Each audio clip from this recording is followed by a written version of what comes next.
Victim blaming ہوتی ہے. Yes. کچھ بھی ہو جائے تو آپ بلیم Always. کرتے ہیں عورت کو. تو عورت کا مائنڈ قصور سیٹ ہے. وہی ہے نا. I was تو reading a پھر- news, یہ پھر تو آپ کیا حافظ آباد کہیں کی گے؟ ابھی کل کی نیوز ہے. ایک آئی تھنک بہاول نگر یا بہاول پور میں وہ اس مرد حضرت نے اپنے دوستوں کو انوائٹ کیا ٹو ریپ ہز وائف.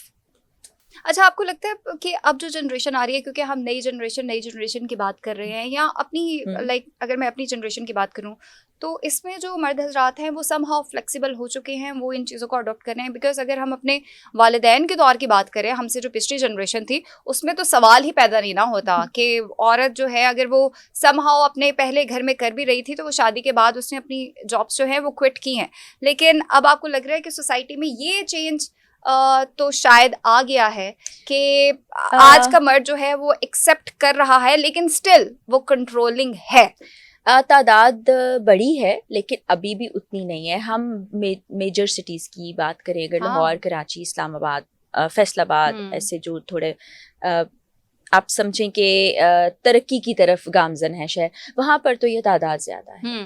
کیونکہ آپ کے لیے گھر چلانا بھی مشکل ہو گیا نا. پھر آپ کو لگتا ہے کہ اگر پارٹنر بھی آپ کا ساتھ, میں یہی کہنے لگی تھی, کیونکہ اب آپ کے لیے گھر چلانا مشکل ہو گیا ہے, اس لیے آپ فلیکسیبل ہوئے ہیں. لیکن اگر آپ ویسے ہی رہتے اور سب کچھ ایزی پیزی ہوتا تو آج بھی عورت اس طرح سوچ وہی ہے, سوچ وہی ہے. اب آپ موٹر وے انسیڈنٹ کو یاد کر لیں کہ اتنی رات کو تم گھر سے باہر ہی کیوں نکلی. ایک نور مقدم کو دیکھ ایسی بڑی پوزیشن کا معاشرے آدمی کی بات کر لیں کہ وہ دونوں پڑھے لکھے تھے نا, تو نور مقدم کا کیس بھی ہمارے سامنے ہے. تو یہ تو رسپانسبل شخص تھے نا جنہوں نے یہ جملہ بولا تھا. یہ جملہ میرے دل پر نقش ہے اور آج بھی میں بھول نہیں سکتی کہ کتنی بڑی بات آپ کہہ رہے ہیں اور کیسے کہہ رہے ہیں. اور نور مقدم کے کیس میں ہم نے وہ جج صاحب کی بھی بات سن لی تھی. اور اس کے بعد وکٹم بلیمنگ ہوتی ہے. کچھ بھی ہو جائے تو آپ بلیم کرتے ہیں عورت کو. تو مائنڈ سیٹ وہی ہے نا. اصل مائنڈ سیٹ اگر آپ کے سابق وزیر اعظم اگر بول دیتا ہے کہ مرد روبوٹ تو نہیں ہے نا, لڑکیوں کو اپنے کپڑوں پہ دھیان دینا چاہیے, تو پیچھے رہ کیا جاتا ہے. پھر یہاں ہی واز اے لیڈر.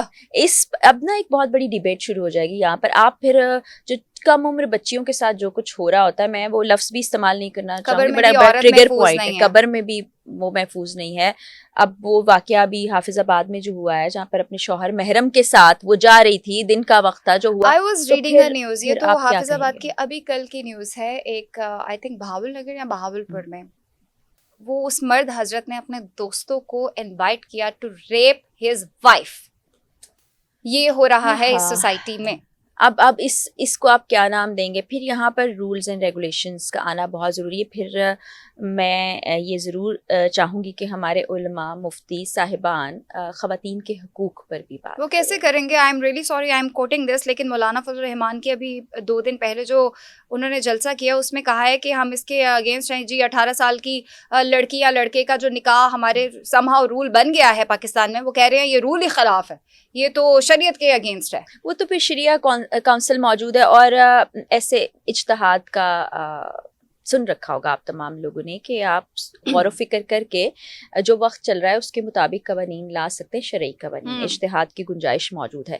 تو آپ ایسے قوانین لے کر آئیے, اور یہ بہت بڑی ضرورت ہے وقت کی کہ علماء اور مفتی اس پر بات کریں, خواتین کے حقوق کی بات کریں. اور بڑی عظمت ہے ایک خاتون ہونے میں, اور جس طرح سے اسلام میں عورت کو عزت, رائٹ, سب کچھ ملے ہیں. آپ کچھ اور نہ کریں, اس کے مطابق اس کو اس کے حقوق دینے لگے, اس کے مطابق اپنی سوچ کو بدلیں, تو سارے مسئلے ہی ختم ہو جائیں گے. مسئلہ ہماری سوچ میں ہے نا. مسئلہ جو ہمیں دین نے سکھایا ہے اس میں تو نہیں ہے. اس میں تو اتنی گنجائش موجود ہے, آپ اس کو پڑھتے ہی نہیں ہیں. ہم صرف قرآن پاک کو عربی زبان میں پڑھ کے اس کے بعد عزت احترام سے اس کو طاقچے میں سجا ضرور دیتے ہیں, لیکن اپنی زندگیوں کو اس کے مطابق نہیں چلاتے. آپ اس کو پڑھ کر تو دیکھیے